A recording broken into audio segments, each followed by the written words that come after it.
Olivier, c'est à vous. Oui, alors c'est simple parce que finalement, pour aller sur l'application de Mélanie, il va falloir le faire soit avec un smartphone, soit avec une tablette. Et moi, étant soignant de formation, j'en avais marre de voir des écrans sales mais propres, avec des traces de doigts. Et donc, j'ai mis au point un film qui permet non seulement de ne plus avoir de traces de doigts, mais surtout d'éviter les contaminations microbiennes ou virales entre un utilisateur A ou B, par exemple d'une borne tactile dans un restaurant rapide ou sur une borne pour aller chercher de l'argent, par exemple, dans un DAB.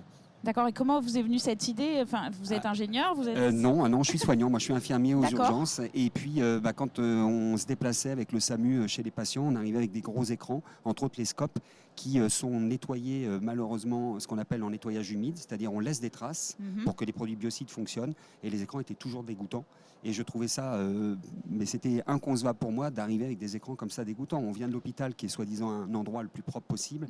Et les écrans, quand on regarde bien, il n'y a pas de protection digne de ce nom qui protège l'utilisateur et l'écran, proprement dit. Bah maintenant, il y en a une, c'est la tienne. Protect Écran. Alors du coup, il y avait l'idée, et après, comment vous avez développé ce produit? Là, c'est le parcours du combattant, c'est-à-dire ça a été de trouver des films, ça a été de faire finalement un millefeuille de films, le breveter. Moi, je suis breveté aujourd'hui France et Europe, et je fabrique. Donc, d'accord, déjà, donc vous êtes déjà lancé aussi. J'ai une capacité de 3000 films jour, et on a déjà bien travaillé, mais essentiellement en B2B.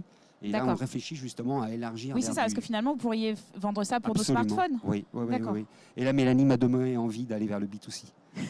Ça marche de se comme quoi, c'est bien, les marathons. En plus, on a plein d'affinités. On n'est pas ex-aequo pour rien. On n'est pas ex-aequo pour rien, parce qu'on est même incubés dans les mêmes structures. Donc, le village Baïséa, lui à Rouen et moi à Orléans. Donc, autant vous dire qu'on était obligé qu'on partage l'histoire. L'histoire est très belle.